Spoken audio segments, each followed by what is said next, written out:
Hi, I'm James. And I'm Laurent. And today we are in the beautiful Loire Valley in France. There are more than 2,000 chateaux in the valley. But we've selected our top 10 that we're going to show you in this video. Let's go!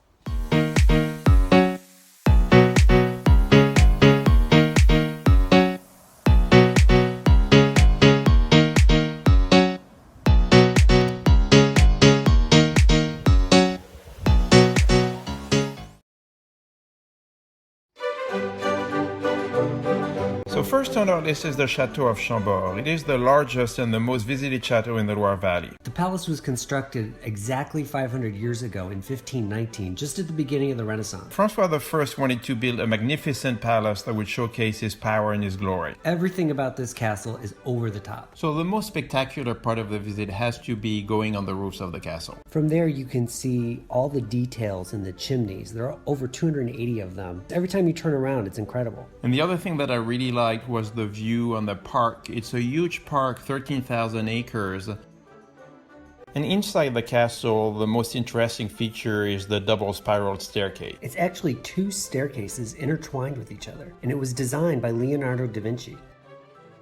And then inside the chateau there are more than 400 rooms. Not all of them are open to the public, but you can see the king's bedroom and the queen's bedroom and a couple of other salons. Chambord started as a hunting lodge, and there's lots of hunting trophies and other things around. It's such an enormous property.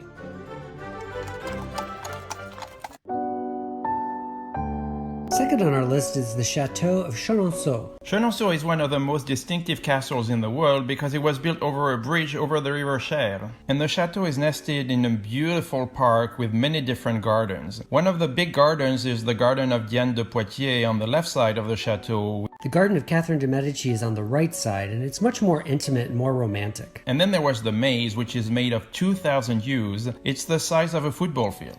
One of the most impressive things is the long gallery over the bridge. It's almost 60 meters long. It's decorated with medallions of famous people. And there's actually 3 different galleries, one on each floor of the castle. Lots of the rooms are beautifully decorated. Some of our favorites were Diane de Poitiers' bedroom with a beautiful fireplace. And then César of Vendôme's bedroom with a fireplace coated in gold. Louis XIV has a drawing room with the salamander, which was the sculpted coat of arms for Francois I. And then there's amazing furniture throughout the castle with sculpted panels. We also like the main hall and the staircases with very intricate sculptures. So beautiful.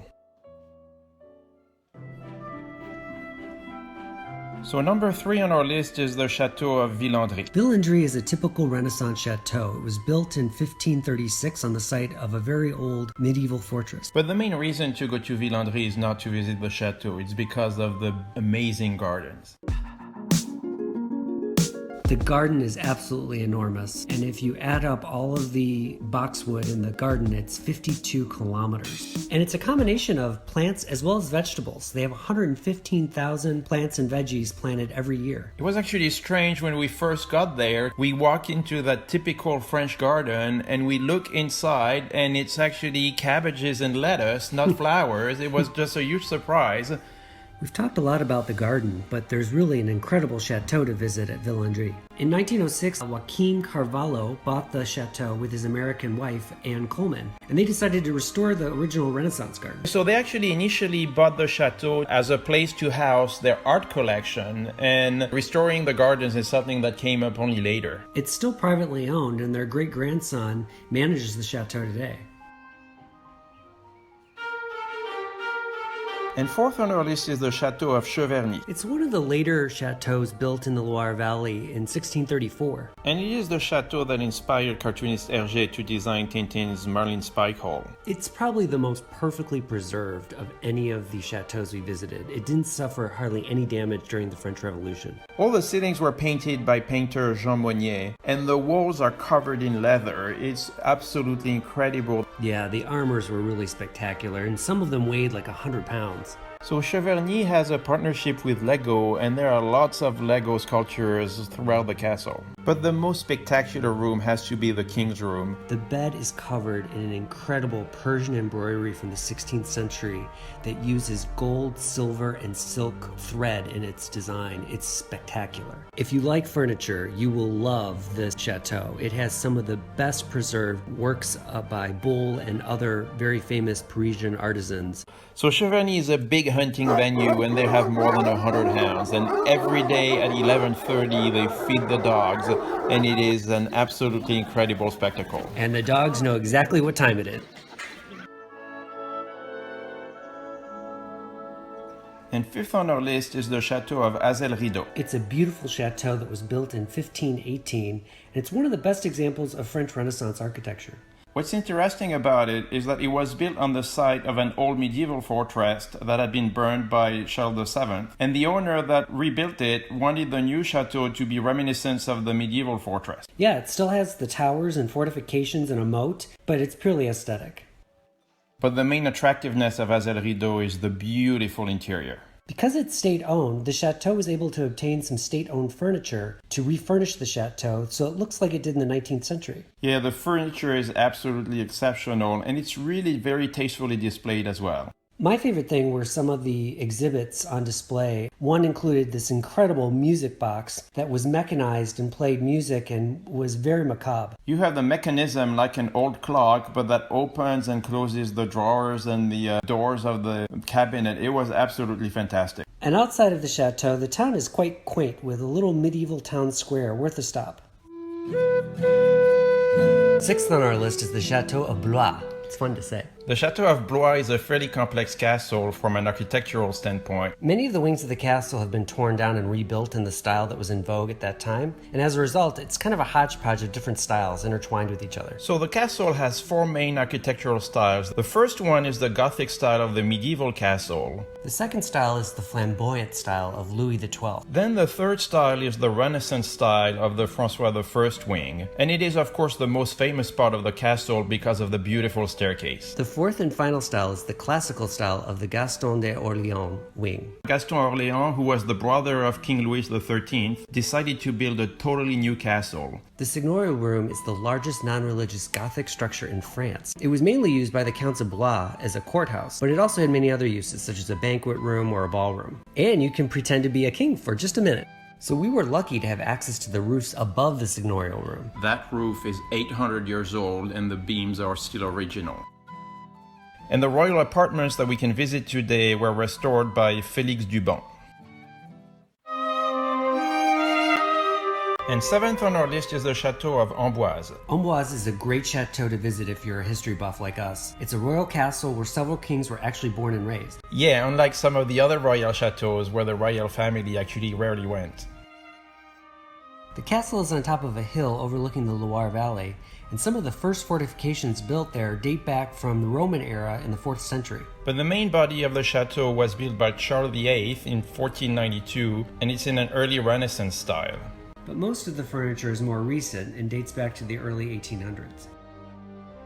Francois I, who became the king in 1515, was a great patron of the arts. He brought Leonardo da Vinci to France and offered him the Chateau of Clos-Lucé, which is only half a mile from the Chateau Amboise. Leonardo da Vinci is actually buried in the chapel of the chateau, which is really amazing. The gardens at Amboise are actually very different from other chateaus. Most of the other chateaus have French gardens with very geometric figures and straight lines. And Amboise has its boxwood bushes cut in round balls. It's very unusual and kind of disorienting. Eighth on our list is the Chateau of Ussé. Ussé is actually an interesting one from an architectural point of view. It has a mix of medieval and Renaissance aspects, and both of them are intertwined within each other.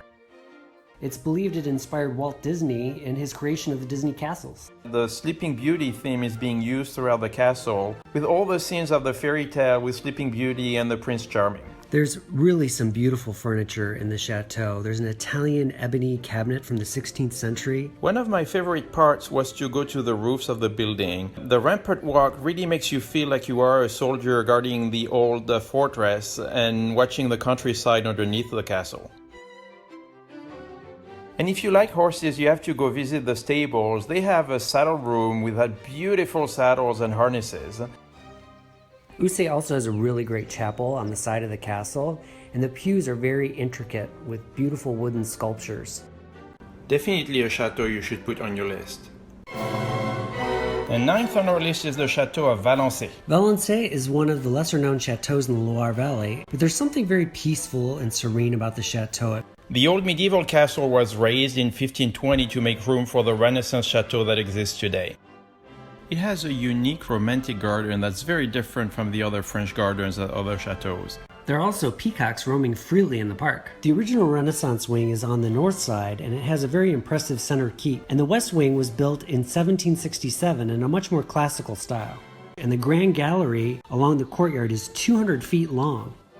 Valençay has had many owners over its life. But its most famous owner was Charles Maurice de Talleyrand, who was Napoleon's chief diplomat. There is also a room of the castle that's devoted to Talleyrand's treasures. It features his swords, his uniforms from the French Academy, and all the medals from all the different orders he belonged to. And there is a beautiful dining room with 19th century silverware. One of the best parts of the castle are the kitchens. Talleyrand's cook was the famous chef Antonin Carême, one of the most famous names in French cuisine. The wine cellars were also spectacular. And 10 on our list is Chateau de Sully. Sully is one of the lesser known castles in the Loire Valley, but the reason why we really liked it is that it is the most medieval of all the castles we visited. A lot of the castles in the Loire Valley were built during the Renaissance, and Sully is the real medieval fortress. It still has the moats, all the towers and the thick walls, and that's really the medieval castle kind of the way you imagine it. One of the beautiful aspects of Sully is the large main hall. It has beautiful French painted beams, and it has very thick walls, so you'll see lots of decoration and painting around the windows. The Chateau of Sully was in a strategic location right on the Loire River. The medieval experience of the castle is to walk the rampart walk. You still have all the machicolation with a view underneath on the moat and on the river. Sully has a king's bedroom that was always ready just in case the king showed up. Louis XIV actually slept 2 nights in that bed, but that was before he became the king. The main body of the chateau was profoundly modified much more recently in the 19th century. That wing of the chateau is a lot more ornate than the medieval part. It has beautiful furniture, tapestries, and painted ceilings. So we hope you enjoyed this video. If you did, Give it a big thumbs up and put your comments in the comment section below. And if you want to subscribe to our channel, we are going to put a link right here. And if you want to get notifications, be sure to click the bell. And if you want to watch more of our videos, we're going to put one right here and another one right there. Au revoir. Bye.